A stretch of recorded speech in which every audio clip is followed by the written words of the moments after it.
I am Penelope, author of epic fantasy and paranormal romance, and welcome to My Imaginary Friends, a look behind the scenes of an author mapping the worlds in my head and making them a reality. Hello friends, today is Saturday, December 21st, 2019, and this is episode 46 of My Imaginary Friends. I'm Leslie.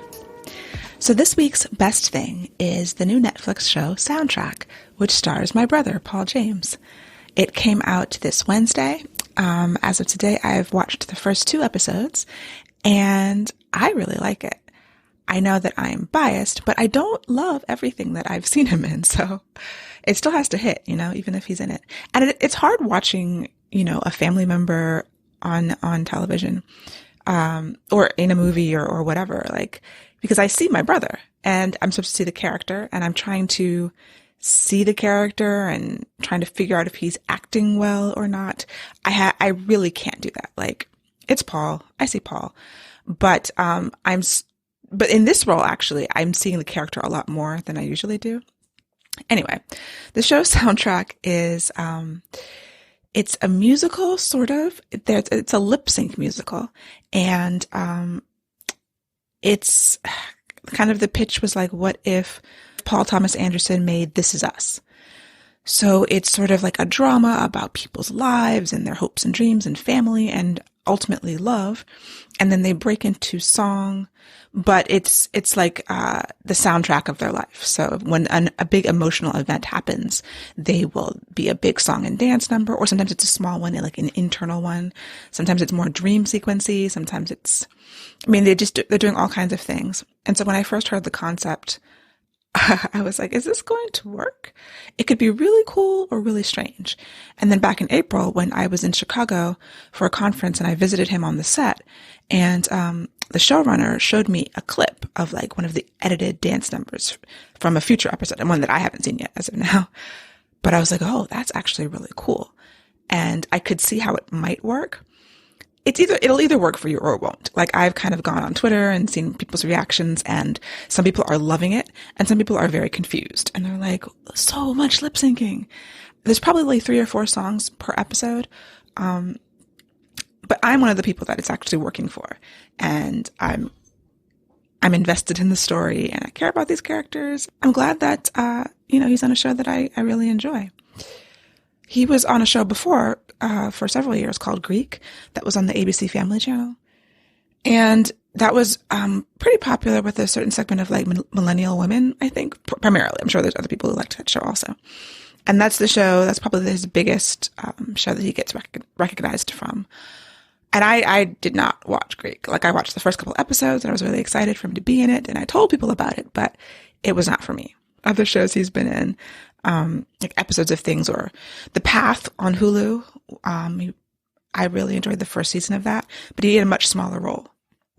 So this is actually the first thing where he has had a big role. He's in every episode, and so I'm really proud of him and I'm really excited and I really like the show. One other thing, my brother is my first reader and he's a really valuable critique partner. And so I have been making him read my sex scenes for years. And so I guess it's fair play that I have to now watch him in sex scenes. It's very uncomfortable. It's slightly different, him reading something that I've written and me actually having to look at him on screen. But he says he skims the sex scenes and I will have to skim the love scenes because gross. So my writing update.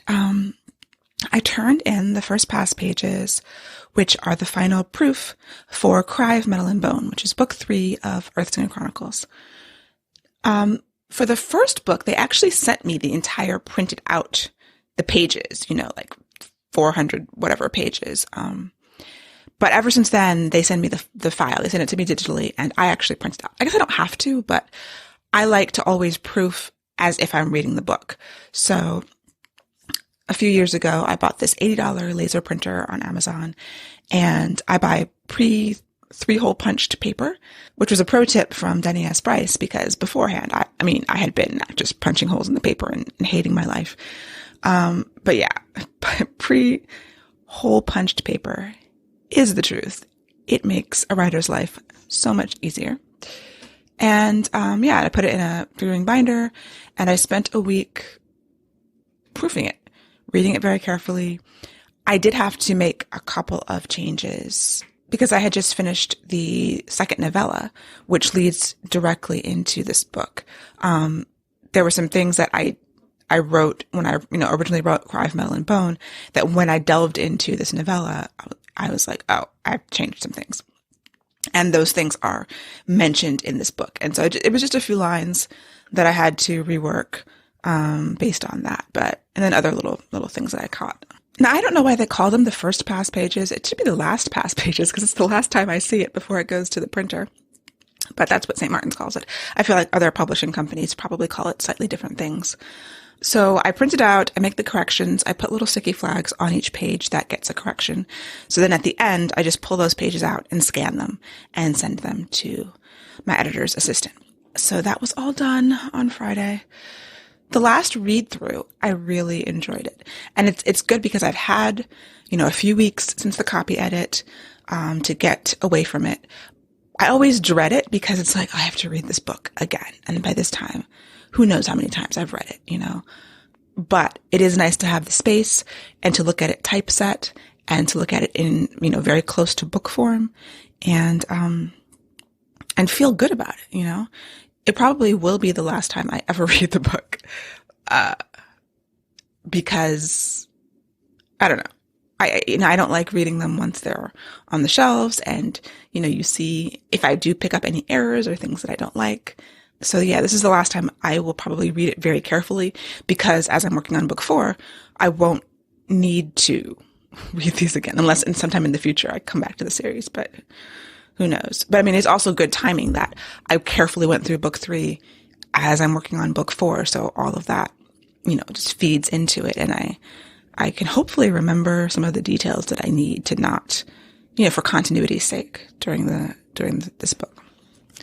Also, since I turned in the second novella, Hush of Storm and Sorrow, last week, I'm again thinking about, release dates, since it's with the editor now and I'll get it back in a few weeks. Thinking about release dates and marketing. And as soon as I start thinking about that, I want to go hide. So I might push that back a little bit more. In my mastermind this week, I was my spotlight, which is our version of the hot seat, which is kind of like how masterminds work. Everybody comes every week with something to discuss if they have something. So mine was the novella, and because of the things getting pushed back and scheduling, trying to figure out my plan for 2020 and the beginning of 2021 in terms of the dates for what I'm publishing, the self-published stuff in the series, working around my publisher's dates, and just some things that I'm going to have to move around because of the fact that books 3 and 4, the dates were pushed back. So still trying to figure that stuff out. But I've just been dealing with a lot of mental exhaustion from, the push last week and this week, from the intensity of work stuff. And it was like Friday at 4:30, and one of my clients had wanted to have a call, and I got on the call and I was like, listen, I am not here right now. I will write down the things you say and I will think about them on Monday, but I'm just warning you that I'm mentally I could feel the exhaustion. I almost felt like I was starting to have a panic attack, and it was just pure, that mental exhaustion, that feeling that I can't think about another thing today, because I'd spent 2 hours finishing the past pages, reading very, very carefully. And then I honestly don't remember. It was yesterday, but I know I did some work. I have to look at my timesheets and stuff. And even by the time, I had the call with my mastermind group at 3:30, I was very low energy. We were all kind of low energy. And then to talk to a client at 4:30, I was just like, I don't know what I have left to give you, honestly. So then I took a nap, and then we went to see Star Wars, which, I'm not going to spoil or anything. I enjoyed that The Rise of Skywalker. Like one of my friends said, I liked it. I didn't love it. Had a lot of things going on with that movie, but it ended things, and now it's over. That's all I'm going to say about that. So in talking about mental exhaustion, it kind of leads into self-care, which is a very millennial thing to say. Like, I find some of the, and I'm not a millennial, I'm a Gen Xer, but, I find some of the millennial language a little off-putting, but I mean, it's easy to say and we know what we're talking about, you know? Like things like, I don't know if I said this before, but I was listening to an interview with, Audie Cornish, who is an NPR, reporter. And she was being interviewed by a millennial and someone who I think is my age, but is very ensconced in millennial culture. Anyway, so they were talking about microaggressions. And Audie Cornish is like, you know, I am such and such an age and we don't think of them as microaggressions. We think of them as Tuesday. You know, like, this is a tangent. I'm sorry. I was talking about self-care. So I saw a tweet by author Reena Baron, who had a big debut with, what was her book called? Kingdom of Souls. And, which I still haven't read, but it's definitely on my list. And she has another, you know, she's one of those Black women authors who has several deals at the same time and is kind of what I feel like trying to grab the industry by the horns, trying to take advantage of the opportunities when they're here. And I've talked about that before. And, you know, she has this tweet thread about how she became very ill, like working super hard, you know, having these opportunities come her way and taking advantage of them. She says, I got book deals, but I had to give up all of my personal time to write and maintain my day job. She didn't work out anymore. She wasn't eating well. She was gaining weight. She became sedentary. And then she got sick. And, it's, you know, she talks about being in intense pain and being in treatment, but how that push, that neglect that she put herself through had a real toll and caused real damage to her body. And you hear this over and over again. Like I've seen, you know, authors with hospital selfies, like they've just put themselves in the hospital for this. I mean, people are much more open and talking about things on Twitter, which I think is great, and other places too, but I see it on Twitter. And I think it's necessary because I think you have to beat that drum. Like, yes, take the opportunities where they're given. You can't assume that you'll get another opportunity. You know, you have to work very hard. It's difficult and the balance is difficult. And so anyway, just another call, like another reminder about taking care of yourself. So this week I've done a lot better with my exercise. I did something just about every day this week so far. I took Friday, I was going to climb, but the day got really busy and I felt like I should rest my wrists anyway. But Monday through Thursday, I worked out in some capacity and I'm going to work out this weekend also. And I do feel a lot better. It's like, it's crazy. Exercise actually does make you feel better. Imagine that. For me, scheduling has also been super important. So I have my planner. I love my planner. I don't always use my planner, but when I do, things go much better. And so I actually planned, I put, I blocked off time in my schedule every day of when I was going to exercise. It works much better when you schedule it with yourself. You make it, it's like a meeting. It's like anything else. I scheduled writing time. I scheduled exercising time. And the more things that I schedule and write down, like this is the block where I'm going to do this and I'm not going to do other things, the more I do them. And I know that's how it works for me. And it's just a matter of taking the time every week to plan out my week and taking the time every day to plan out the next day. The only day I didn't do that was Thursday, and Thursday went crazy and I forgot some stuff. And then that made Friday a little crazy. So, I just am kind of just proving to myself again that this works for me and this is super helpful.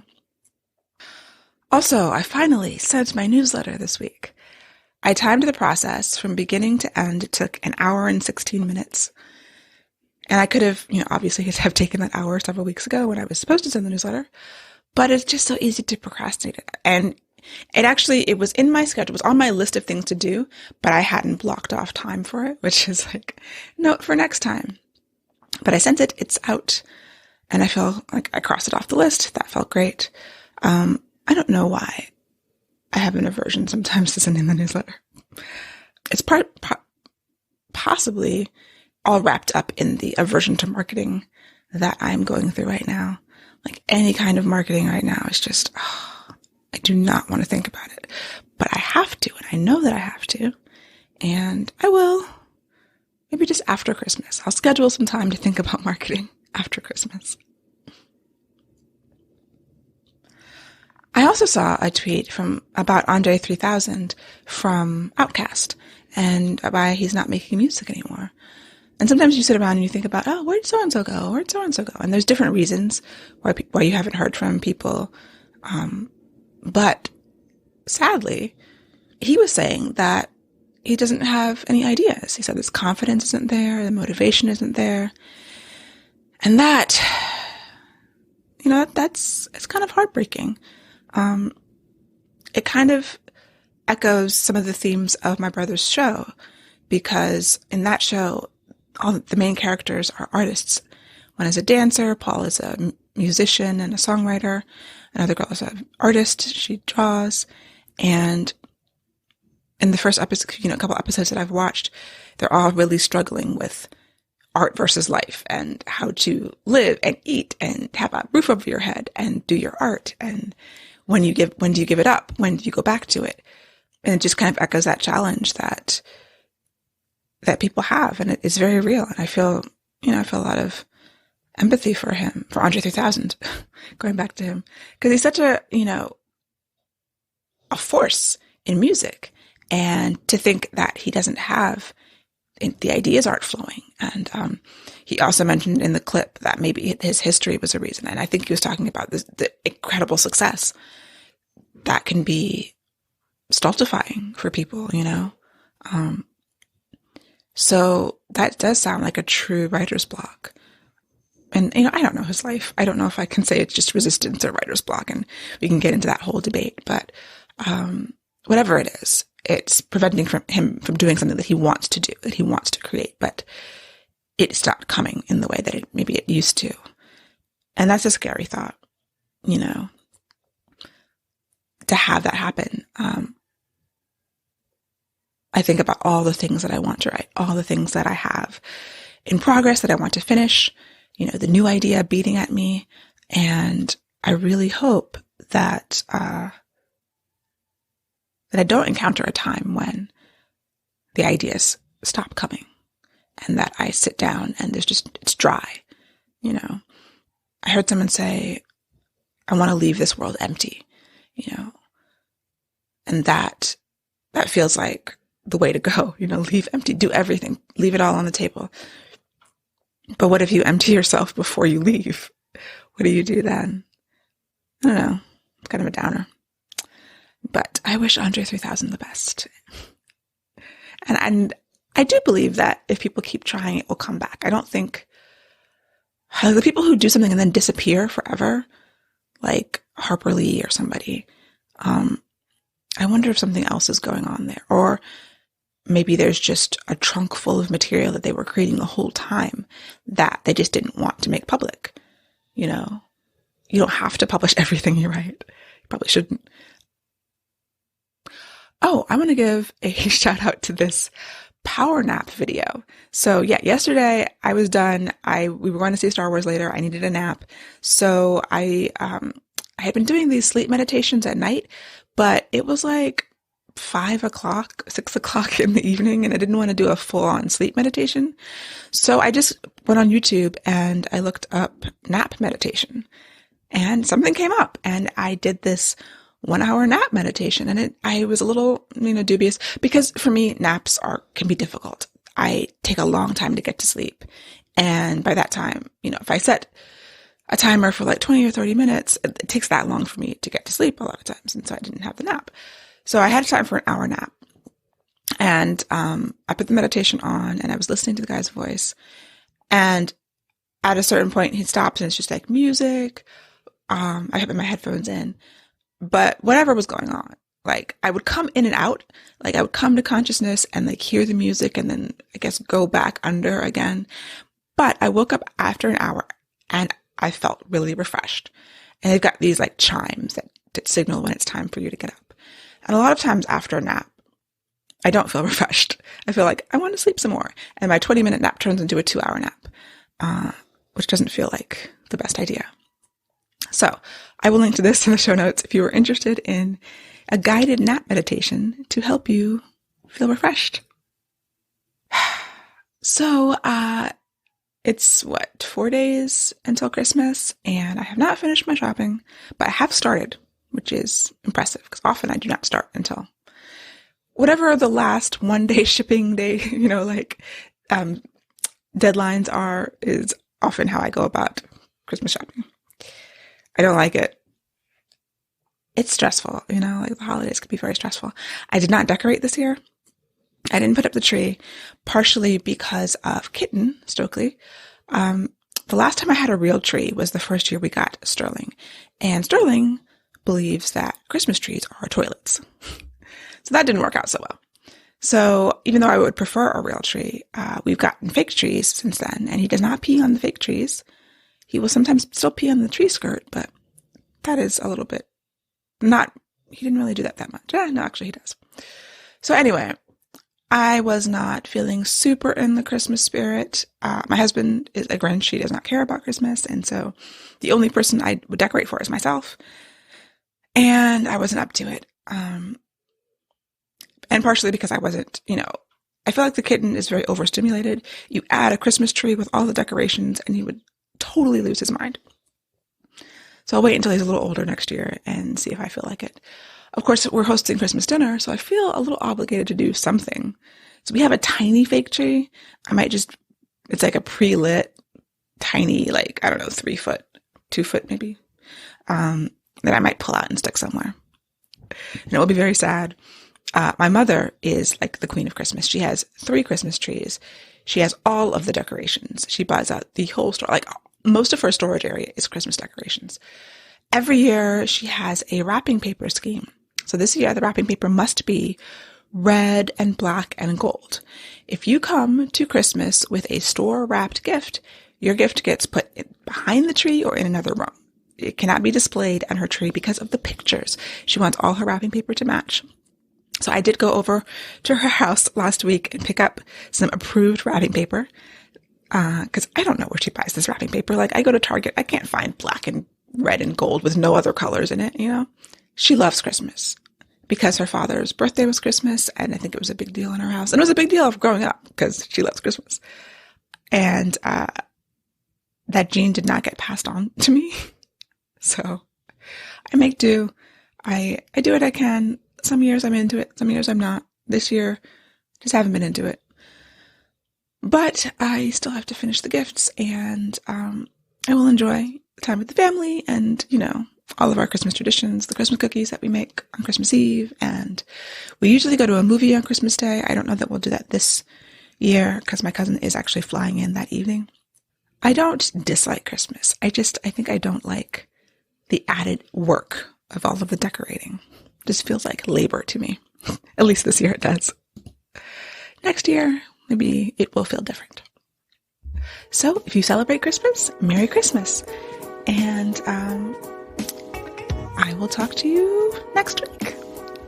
For episode show notes and to sign up for the Footnotes newsletter, go to myimaginaryfriendsshow.com. Subscribe wherever you get your podcasts. A rating and review would really help to support the show. And My Imaginary Friends is part of the Frolic Podcast Network. For more bookish romance and romance-adjacent podcasts, check out frolic.media/podcasts.